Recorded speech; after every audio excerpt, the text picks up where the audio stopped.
Hi folks, Garth here, and do I have a conversation for you today? This is as much entertainment as it is high quality content and important content about the history of psychology. You're going to hear stories today that you have never heard in the history of psychology, and we are in some ways making the case for history of psychology, which disturbingly is sort of wasting away in the curriculum. Largely, it's the elders of our community who hold the knowledge of the history of psychology, and I'm so glad to get these stories on record.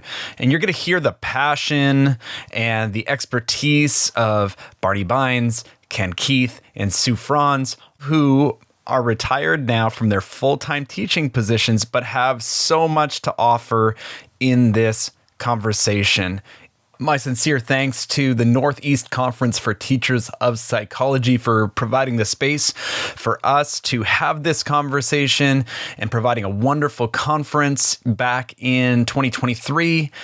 And without further delay, here they are, Sue Frantz, Ken Keith, Barney Beins, and myself, for this 198th episode of Psych Sessions, Conversations about Teaching and Stuff. The Psych Sessions podcast is sponsored by STP. That is the Society for the Teaching of Psychology. That's APA Division 2. You can find them at teachpsych.org. The views or product endorsements expressed do not represent the views, support, or endorsements of STP. Psych Sessions is so grateful to have STP as a long-term supporter. Macmillan Psychology's Achieve for Psychology is here to help you build academic integrity in the classroom, because it's not just about cheating, it's about increasing positive behaviors. Achieve helps you build academic integrity in the classroom through goal setting and reflection surveys. These frequent low-stakes assignments prepare students for exams and thus reduce course stresses that can lead to cheating. Achieve's goal setting and reflection surveys also help students set personal goals and provide instructors meaningful ways to check in with students and their goals. Again, helping students feel more comfortable in class and with study materials helps instructors keep academic dishonesty out of the classroom. Preview how Achieve helps build academic integrity in the classroom at macmillanlearning.com/psych sessions.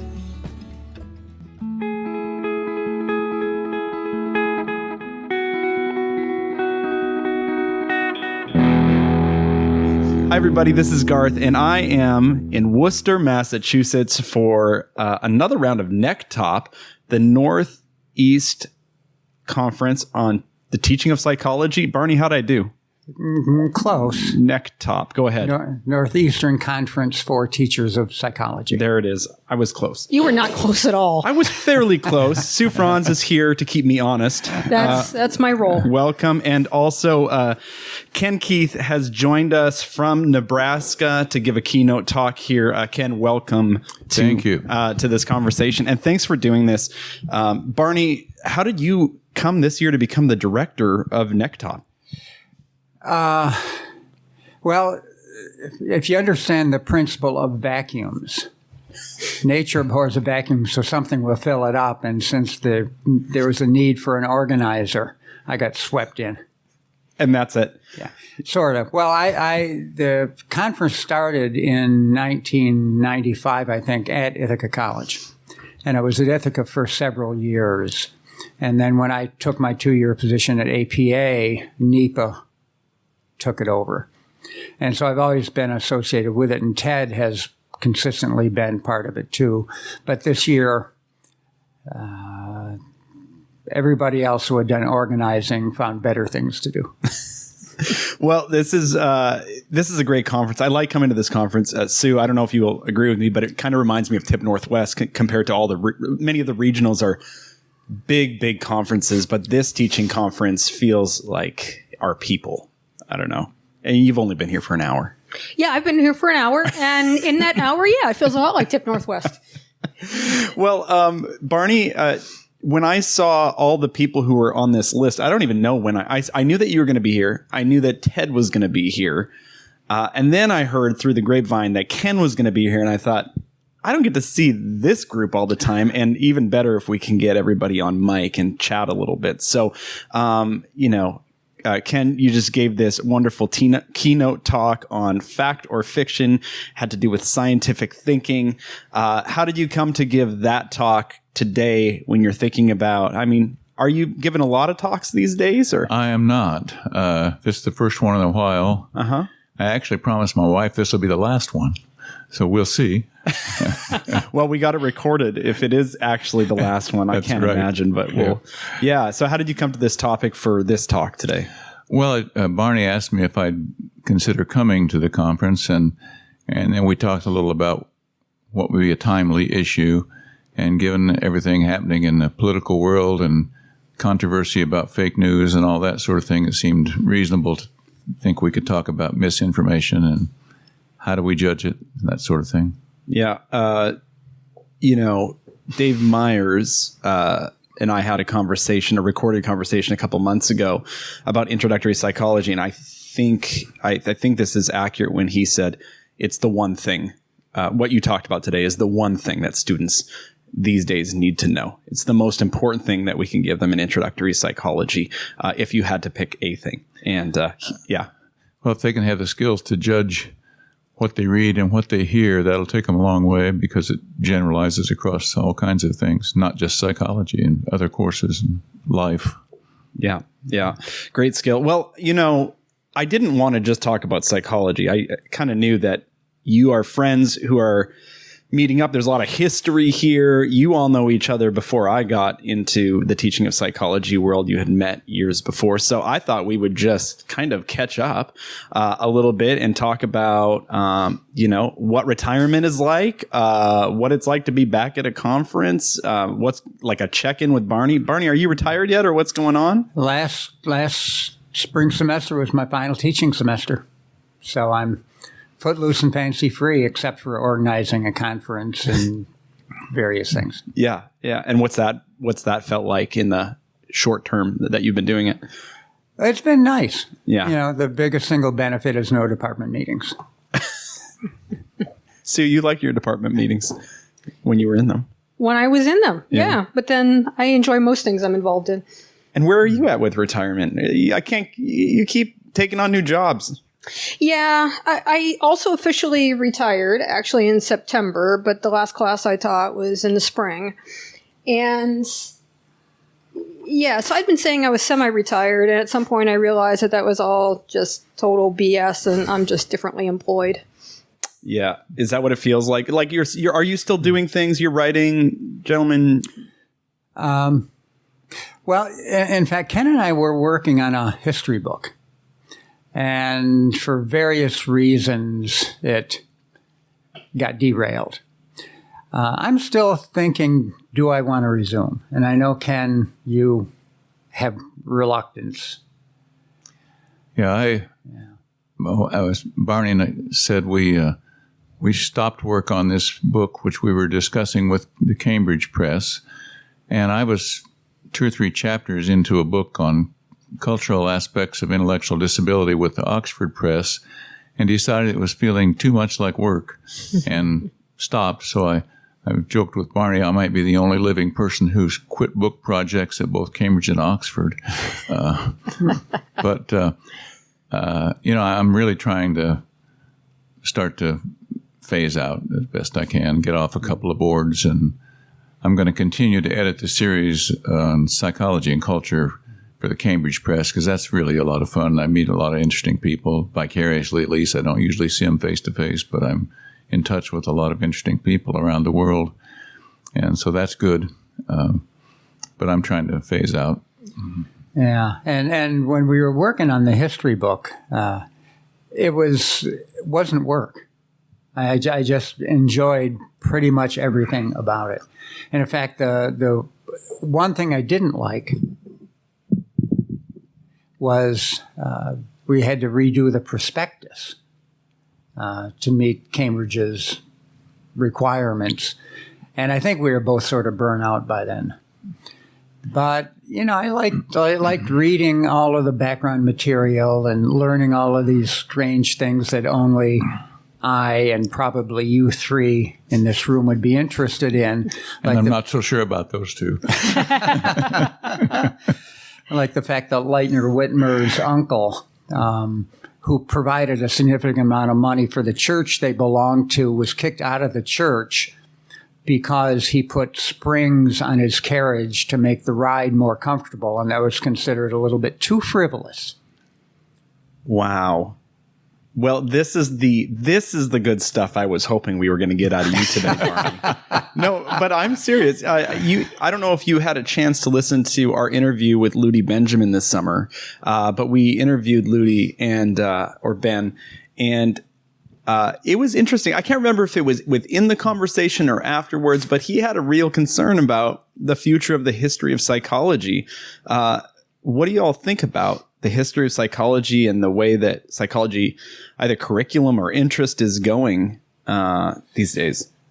Good question. And in fact, I can't speak for Ken, but I'm not a historian. But I did stay at a Holiday Inn Express last night. So I like it. I know a little bit about it. I've always enjoyed teaching it. And I guess I feel competent enough that the work Ken and I were doing on the book was good work, but it doesn't break the ground for history. And so I think in the best of circumstances, history will continue, but it will take a different route. Because if you look at the journal History of Psychology now, it's really much more international and much more diverse. But apparently, the number of people doing it is not really sufficient.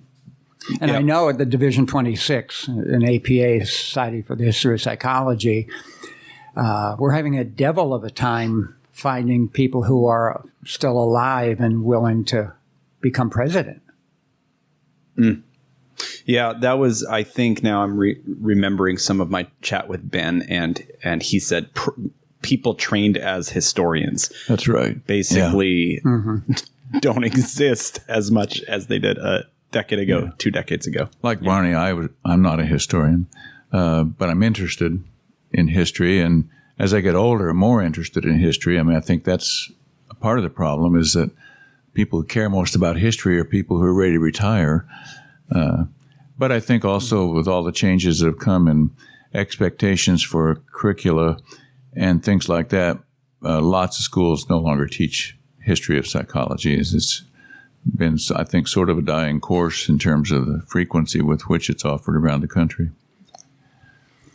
Yeah. There were some institutions that were offering history as a capstone course. Right. Mm-hmm. Do you, in thinking about where history belongs in the curriculum, one, I'm going to guess that you think it's an important part of a psychology undergraduate curriculum. And if so, where does it belong?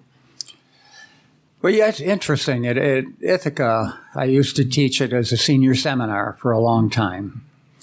And then, because of curricular revision, it went down to be a 200-level course. And it was okay. You have to pitch it differently and teach the perspective differently.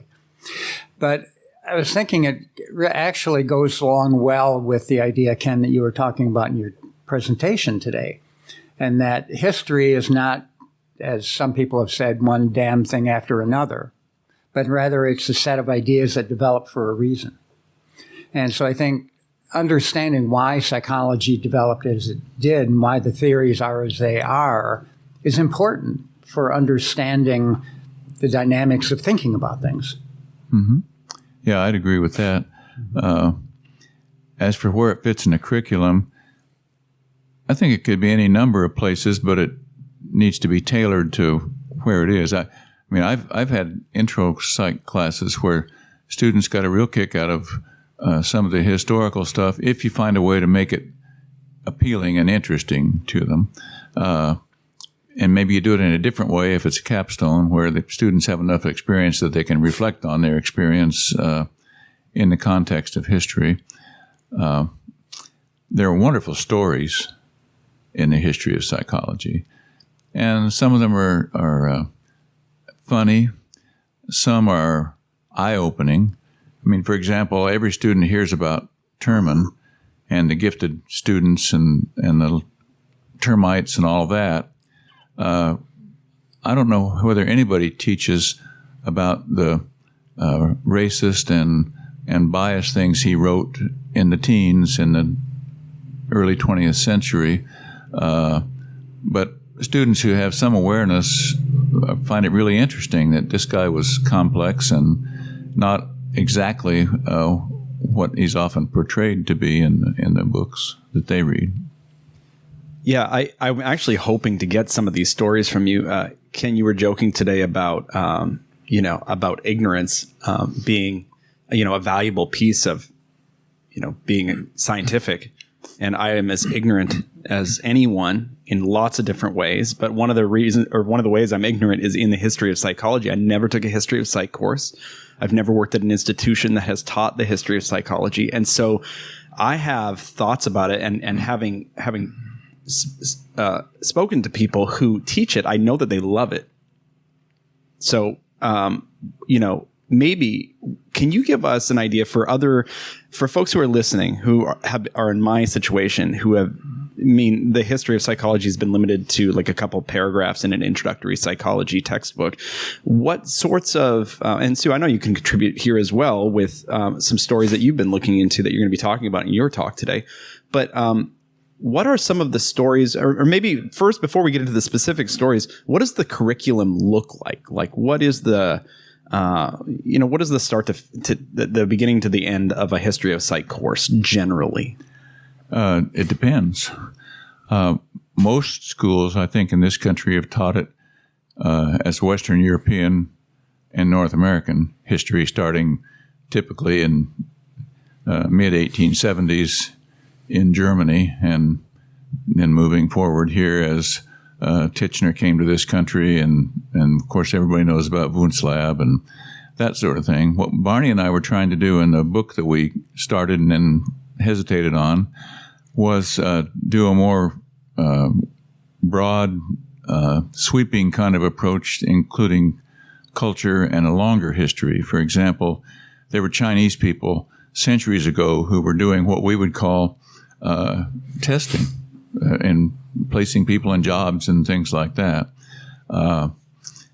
There was an African man named Anno who was in the 18th century, and in fact, I've got somebody who may be writing a manuscript for the Cambridge series about him, but unknown to Western psychologists, and yet was apparently an important historical influence in African history. So it depends on your perspective and your scope, whether it's essentially a Euro-American history, which is what most modern histories are, or whether you're willing to consider the possibility that there were other people thinking about behavior at other times and places. Yeah, and of course, to do it right, it has to be a 5-semester course. Right. Yes. Right. As with everything else in the curriculum. Yeah. Yeah. So the way it is currently, by the way, obviously there's a gap here that needs to be filled. And, if not by the two of you, I don't know who fills that gap, who comes along, and tells that story of history before, the mid 1800s or whatever. But, okay. So what else is typically covered in that course? Because it's not just a series of things that happen, one after another, right? Yeah. Well, in fact, in some ways, that's the way a lot of books have been written. And I don't want to identify particular authors, but, it's just one damn thing after another. And the real historians, like Wayne Viney, had a marvelous history book that goes into much more complexity than a lot of the more mainstream. But the book seemed to be mostly, let's tell a story without a whole lot of, I think, context associated with it. That being said, there are a lot of things that you can do to, engage student interest that might not appear if you're doing it some ways. Like the dynamics of the founders of APA. I mean, they were just a bunch of rapscallions, and one of G. Stanley Hall's biographers commented that he had a loose relationship with the truth.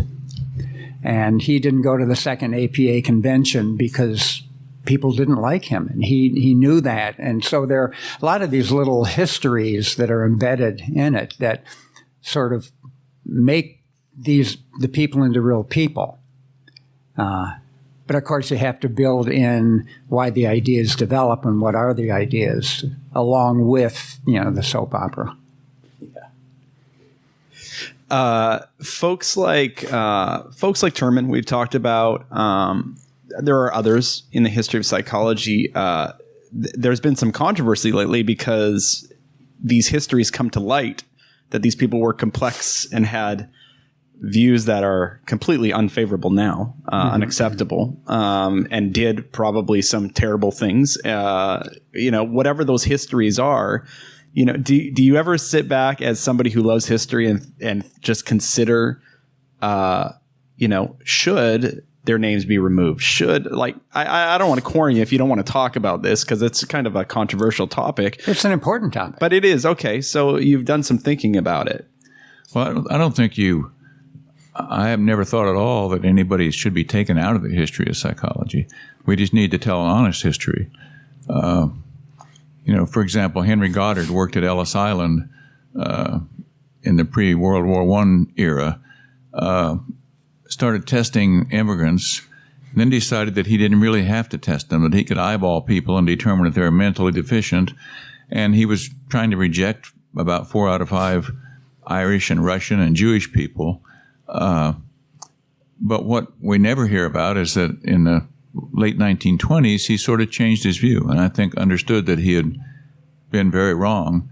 But we don't ever hear that story. Everybody hears about Goddard being this awful guy at Ellis Island, but like other people, he was complex. Well, Ken, what you mean is the 3 people who know who Goddard was.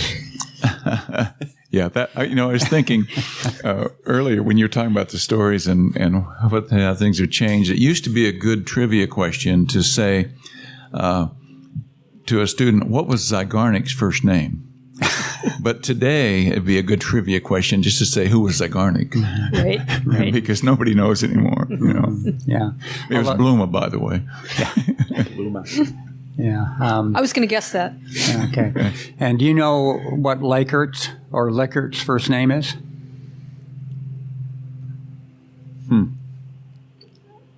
No. And where was he born? Well, no. I knew at one time what his first name is. I don't know that I ever knew where he was born, but it's not up here right now. Go for it. It's your question. Yeah. Okay. First name is Rensis. Yeah. Rensis. Rensis. Yep. Yeah. And where was he born? Wyoming. Interesting. Yeah, I thought so. Does Wyoming know that? Good question. Well, that's not a trivial question, because it makes me think of Harry Kirk Wolff, who was one of the premier teachers of psychology in his era. But his history for many years was sort of lost at the University of Nebraska, where he studied. Although he also got a PhD in Germany he was the second American to get a PhD with Wundt. But came back, taught at the University of Nebraska, was too demanding, asking for money for his lab and such, and so they fired him.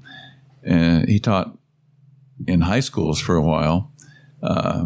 When they tried to fill the chair at the University of Nebraska, Hartley Burr Alexander, who was a prominent philosopher in his own right later, but also a colleague and student of Wolff's, said, it's Harry Kirk Wolff's chair. We'll fill it when he comes back. And eventually he did come back. But then in the aftermath of World War I, his German connection made him suspect. And they had a sort of kangaroo court in which 6 faculty members were hauled in and accused of treason and such.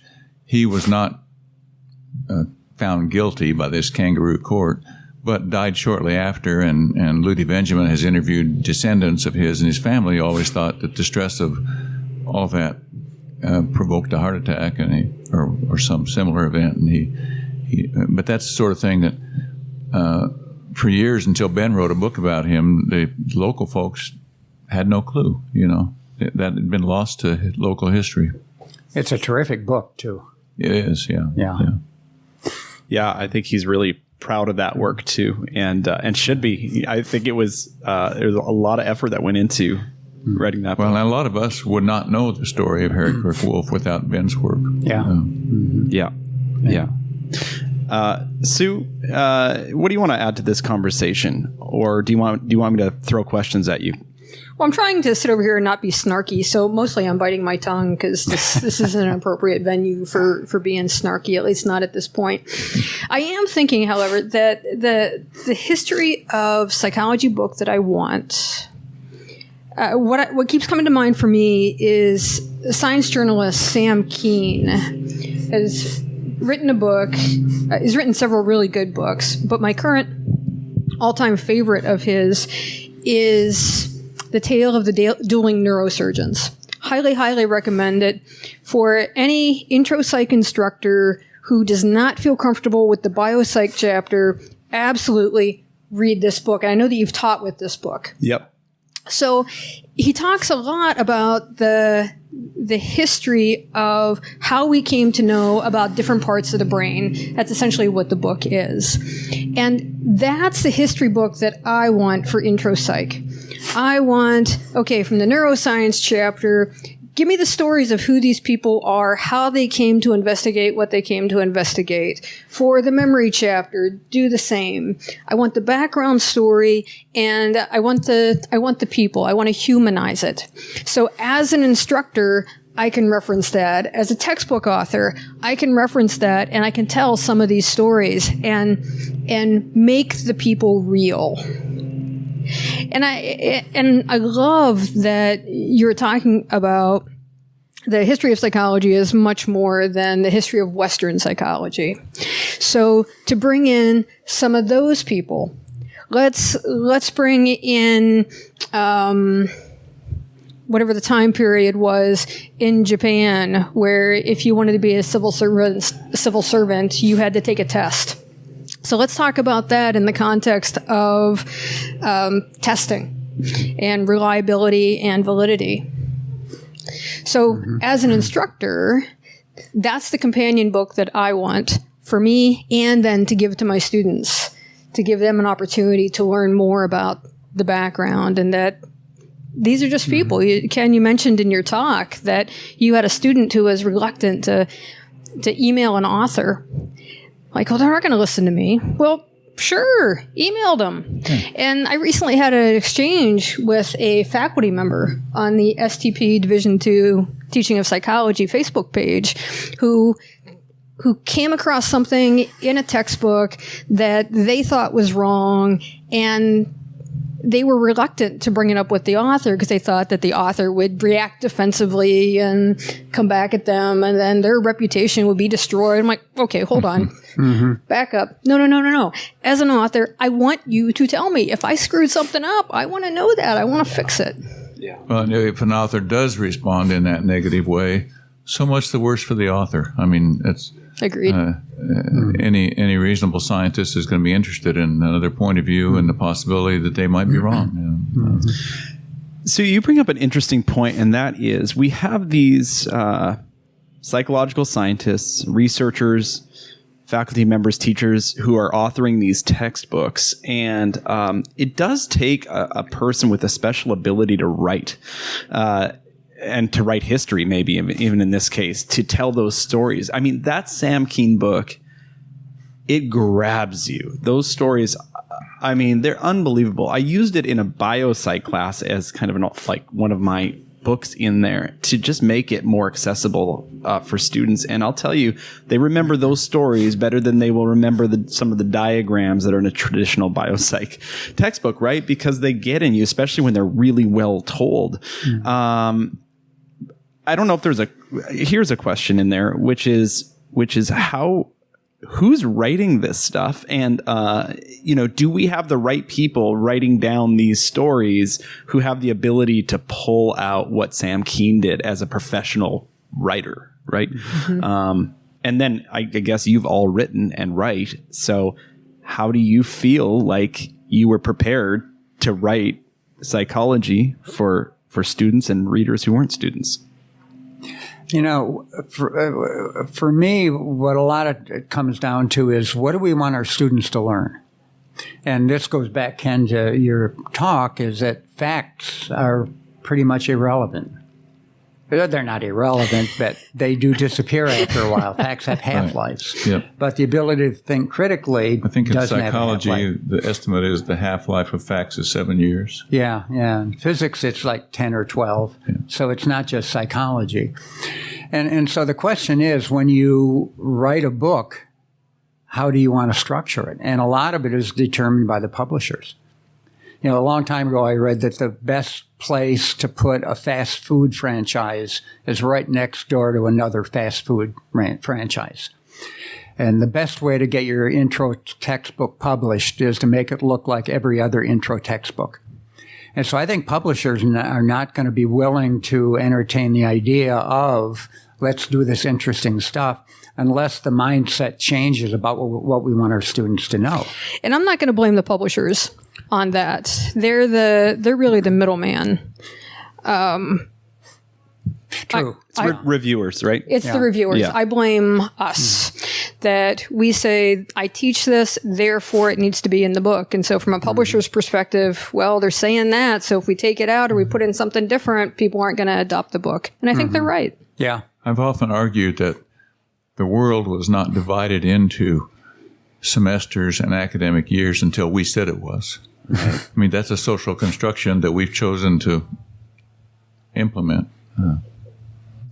Has anybody written the history of psychology not for a textbook purpose, but more along the lines of this story? Yeah.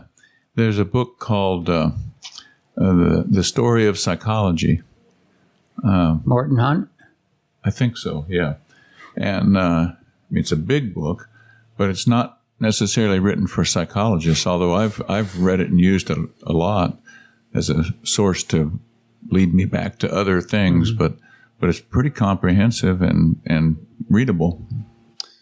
Yeah, interesting. Yeah, I mean, I haven't read that book. I should look at it, but wouldn't it be interesting if somebody like a Sam Keen came along and told the history of psychology from an outside, from an outside perspective, but as a storyteller? I think it's just, captivating.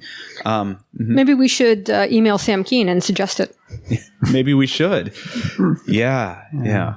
One of this reminds me of Chris Spatz. Do you know Chris? He just recently died. I didn't know that. Yeah.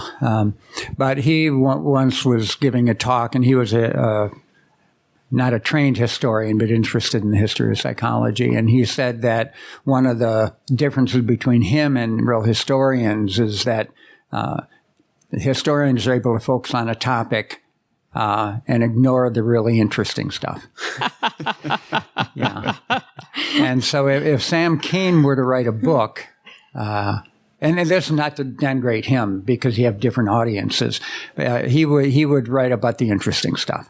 And that's not the kind of thing, I think, that's likely to appear as a major focus in a more academic book. I would love to hear about the interesting stuff as you all see. Maybe we can just share some stories that are interesting. And as you think about that, I also just want to circle back and give you a moment to think about those stories from the history of psychology. But Ken, you just said something that I was interested in just following up with, which is the half-life of facts in psychology.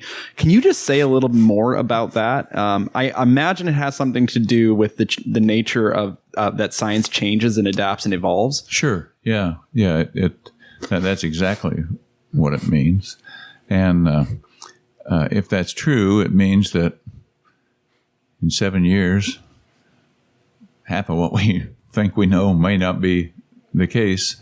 Trying to think of some good examples. I mentioned this morning the taste map. Mm-hmm. We thought for years that was fact. And then we learned it wasn't. Mm-hmm. And it makes me think also about there was a time in, was it Maskelyne, the astronomer? Was he an astronomer? And he had an assistant who thought that he could see something called N rays, and he could see them until other people decided that you couldn't, and then he couldn't see them anymore. You know, I mean, it was indicated, and I may have some of the facts wrong, but the idea is facts are sometimes elusive, and they may Slippery reflect little things. Yeah, they may reflect when we may believe things for a time that, and of course for centuries, people thought that the Earth was the center of the universe. You know, I mean, that took a long time to go away. Yeah. Some people still don't think it went away. But. Yeah, there's a fascinating book called The Half-Life of Facts, and it talks about these kinds of issues. That's awesome. My current favorite one that is not out of psychology is body temperature. Uh-huh. So 98.6. Yeah. We all dutifully learned that. But as it turns out, I'm gonna get the facts wrong. So my half-life on these That's facts fine. is much less than 7 years. But there was a fascinating New York Times story on it.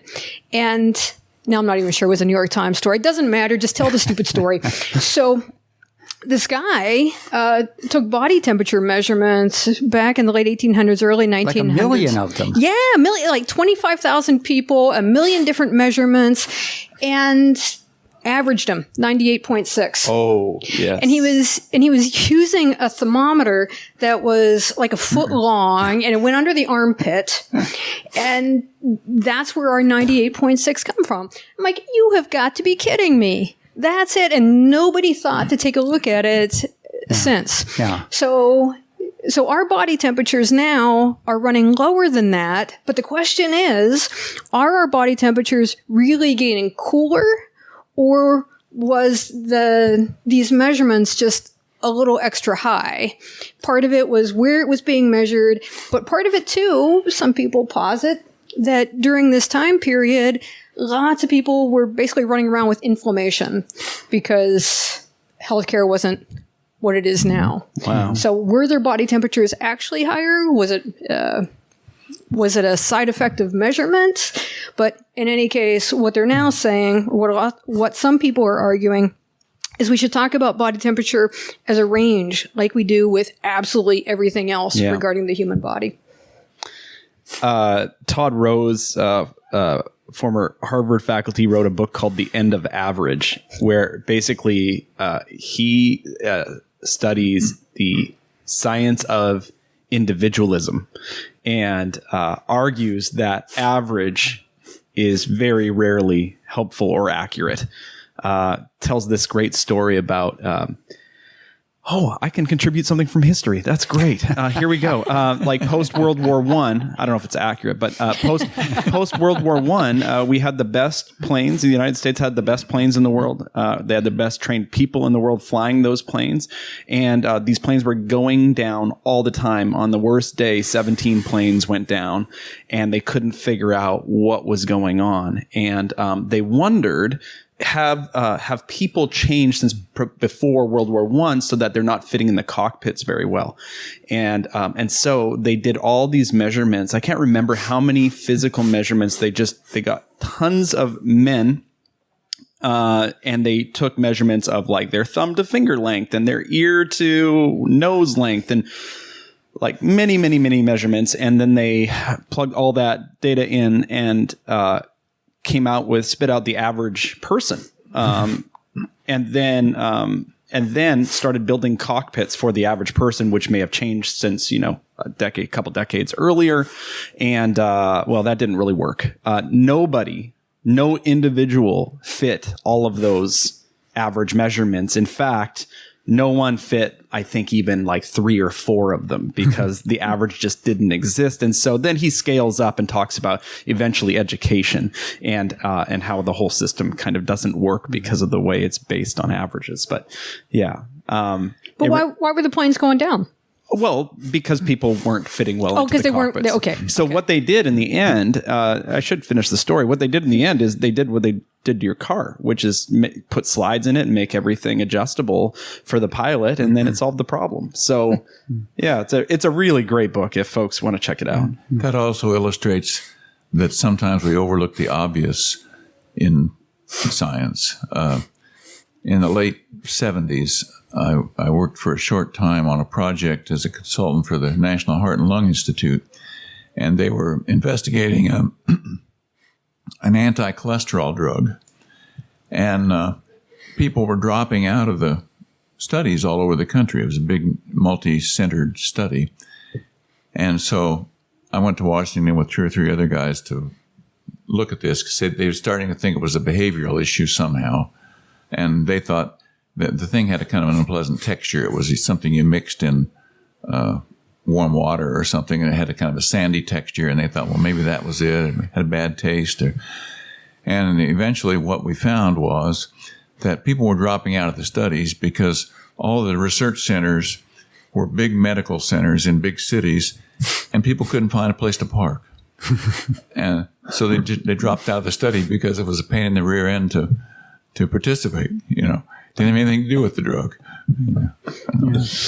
Yeah, and also some of the things when you talk about the average, a lot of this has a cultural context where we pay more attention to individual differences now. But this is, I think, really just fascinating. In the 1950s, Kodak, I think it was trying to identify the average woman. So who could win the contest for being the average woman? So they brought in a lot of women and measured to see who was the most average, and that was the most desirable. And of course, they threw out the Italians, they threw out the black people. And one of the reasons this is also interesting is, do you know about Shirley cards? Mm-mm. Yeah, and this ties in with how objective our measurements, just because we measure it with technology doesn't mean that it's good. There was this one woman named Shirley who, 100 years ago was the basis for calibrating colors for Kodak film. And she was a blonde white woman. So when they would set up, developing film types of places, they would calibrate the pictures based on a Shirley card. And what that meant was black people would always appear, you couldn't make out their facial features well because they didn't go well with what the Shirley card said they should be like. So technology is not free of bias. And of course, that's a real big thing now. But back then, they were interested in the average, and so they used these Shirley cards. And really interesting stuff. Yeah. Well, unfortunately, a much more recent example, which we all learned about during COVID, were the oxygen sensors that went on fingertips. It worked pretty well if you were white. If you were not so much. Yeah. Mm-hmm. The discussion of average makes me think, too, of the origins of the experimental analysis of behavior.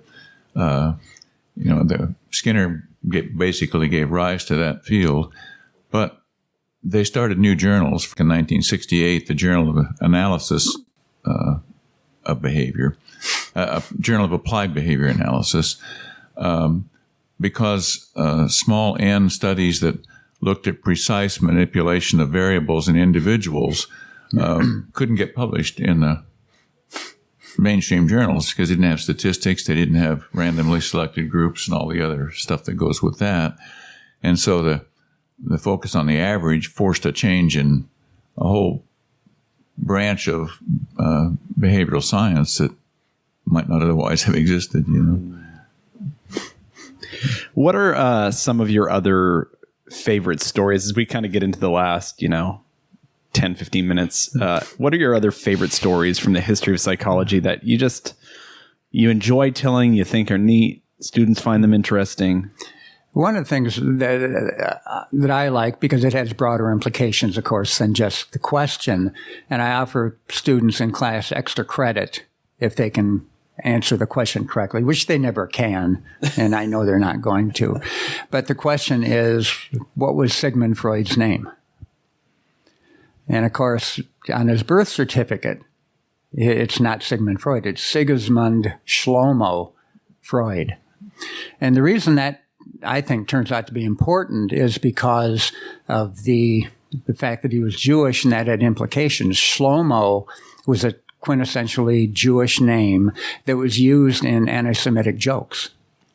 And so he got rid of the Shlomo part because of the cultural baggage there. And Sigismund similarly associated more with Jewish backgrounds and such. And this was part, of what was going on at the time, where there were a lot of German intellectuals, scientists, and so forth who were Jewish, who often converted to Christianity so they could have careers. Like Heinrich Heine, the poet. He was Jewish, then he converted to Christianity so that doors would open for him. And so, I use this to talk about the reason Freud's career took the path that it did had to do a lot with cultural elements. And if you know about those cultural elements, it kind of helps understand what's going on in general there. Yeah, I think there was a really interesting time in World War II where, a number of those psychologists moved out of different areas of Europe, and like Freud ended up in England. I believe that's true, right? Well, and the Gestalt psychologists all came to this country, I guess the 1930s, is that right? When the Nazis came to town. Mm-hmm. And apparently wound up teaching a lot at historically black colleges and universities. And typically, one of the reasons they didn't leave the legacy that other big names did is that they also tended to teach at undergraduate institutions, and so they didn't have graduate students, doctoral students, to carry on the work that they did. Wow. Another thing that interests me is not exactly a story, but it's a big picture story. Is embodied in Robert Guthrie's book, Even the Rat Was White. And that the title is eye-catching and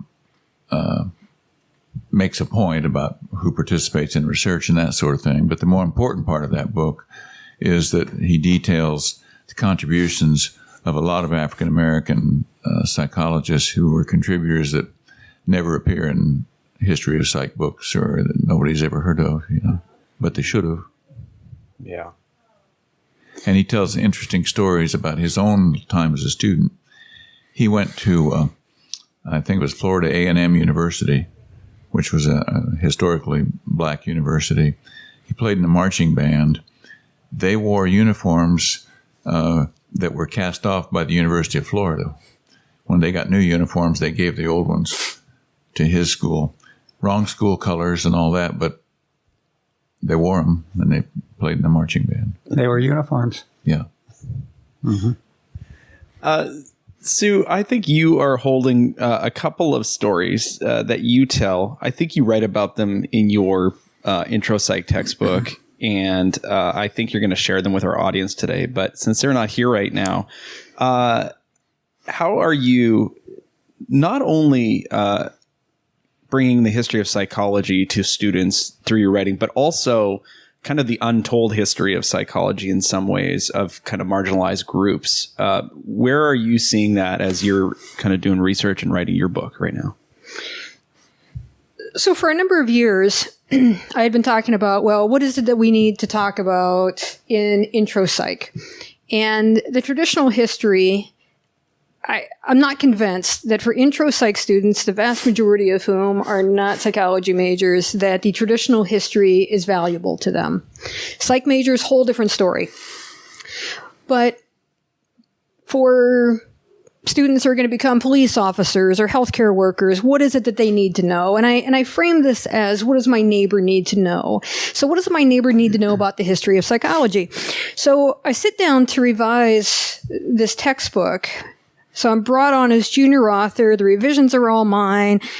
Very first chapter, here's the traditional history of psychology. I'm like, I cannot leave this in here. For years, I've been saying it can't be here. It's not that valuable.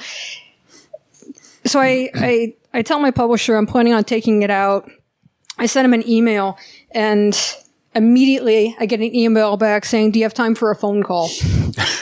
You're in trouble? I'm in trouble. We haven't even completed the first chapter, and I'm busted. So what we concluded is he said, okay, if we take out the traditional history, people aren't going to adopt it. So, all right. So the compromise is we move it to an appendix. The book is fully customizable. They can pick it up and put it right back into the first chapter. That's perfectly fine. But it did leave this question of what is it that my neighbors need to know about the history of psychology? So I do what any reasonable person would do is I email Ken, Barney, and Linda Wolf. And I say, what should I include? And they say, Wundt, because he's really the father of the science of psychology. He brought those experimental methods to psychology. People need, I don't know if you guys remember this at all, what you said, but... I don't actually. Well, according to me, this is what you said. We'll see what you think now. That they need to know about Mamie and Kenneth Clark. And they need to know about Lillian Gilbreth. So immediately, does that sound about right? Does that sound familiar at all? That would sound reasonable. Okay. Yeah. Okay. So I hop on, I start doing lots of research. And for Kenneth and Mamie Clark, I knew about the doll study. But I didn't realize that it was pivotal evidence in Brown versus Board of Education. I did not know that. First time the Supreme Court ever considered psychological data in a case. Now, see, I didn't know that. I'm putting that in the next edition. So I also didn't know, but Loretta McGregor wrote a wonderful chapter in an Arkansas history book about Mamie Clark. And she very kindly sent that to me. It was illuminating. But Mamie Clark had been a paralegal, which is likely how she and Thurgood Marshall, who at the time was lead counsel for the NAACP, how they knew each other. So the Clark study on dolls was done in the 1930s. So here we are, we're coming up on the 1950s, and Thurgood Marshall goes to them and says, look, we got this case, it's headed for the Supreme Court. Can you run this study again? Let's see if you get the same results. Is it that black children today still prefer the white baby doll over the black baby doll? So they run the study again, come up with the same results, and Thurgood Marshall then uses that. And it completely changes the course of history in the United States. So absolutely, students need to know that psychological research can have a wide-ranging impact. Lillian Gilbreth, they said. Okay, I knew a little bit about Lillian Gilbreth, but hop on. Holy cow! I had no idea. I could do an entire presentation just on Lillian Gilbreth, and I would like to have the opportunity to do that so I could use it as an excuse to spend more time reading about how she completely transformed our kitchens. Yeah. Mm-hmm. I had absolutely no idea. So Lillian Gilbreth and her husband Frank were essentially the founders of industrial organizational psychology. They were doing what came to be known as time and motion studies. They would go into a company, look at how people were doing their jobs. They used this newfangled technology of motion film, motion pictures. They would record people doing their jobs, and they were trying to find ways that these employees could be much more efficient in their jobs. So they built up this whole business. They have all these business contracts. 1924, Frank is on his way to a conference. He dies en route. Lillian, who is 46 at the time, she, and they've got 12 kids, side story. So she's 46. And so Frank was going to give a talk at this conference. And so she goes in his stead. Her husband just died, and she goes and gives the talk. I have a sneaking suspicion she had actually written the talk, so it was no big deal for her to do that. Well, in fact, their books were always marketed under his name because nobody would believe a woman in the construction and organizational business world. Yeah. So so after Frank dies, all of the contracts dry up for that very reason. Because no, she doesn't know anything. So she's like, all right, you think a woman belongs in the kitchen? Fine. So into the kitchen she goes, and she does work for General Electric, a major appliance maker at the time and still today, and completely transforms our kitchens. The shelving in your refrigerator door was Lillian Gilbreth. And that's all in the name of efficiency. Imagine that you didn't have those shelving, the shelving in the door, that you would have to dig through everything to get to your ketchup. And kitchen layout as well? Did she? Kitchen layout, yeah. So, so first off, she did thousands of measurements of all kinds of women, and she found the average height, and that's what she made counters, and that's what she told GE, is that the stove needs to be at this height. But even the level counters was hers, because before everything was standalone stuff. So you would have this particular stand where you would do your baking, for instance. That level counter didn't exist. Now, to Lillian's credit, and I keep calling her Lillian and not Dr. Gilbreth because we're good friends by now, she actually argued that the stove should be adjustable. That you should be able to lift it up, because if you're taller, ergonomically speaking, or if you have disability, you should be able to move it up and down. And GE said, yeah, we can't do that. So they went with the average. But the triangular layout of your kitchen, the stove at one corner of the triangle, refrigerator at another corner, sink at another corner, that's Lillian Gilbreth. And she even said that triangle, the perimeter of that triangle, should be less than 26 feet, I think. And our kitchen is 23 feet because I measured. the step pedal trash can. Yeah, that's right. Yeah. If you mentioned student interest in these stories, two books that most people alive today probably don't even know about were written by her children in the 50s.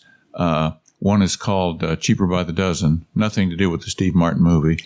And the other is called Bells on Their Toes, which isn't literally bells on their toes. It's Belles, like as in Southern girls on their toes. But they're wonderful books. I reread them in recent times after having read them as a kid.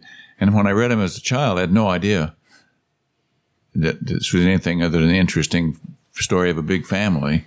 But then later I learned who Lillian was, and she's kind of a hero in my eyes.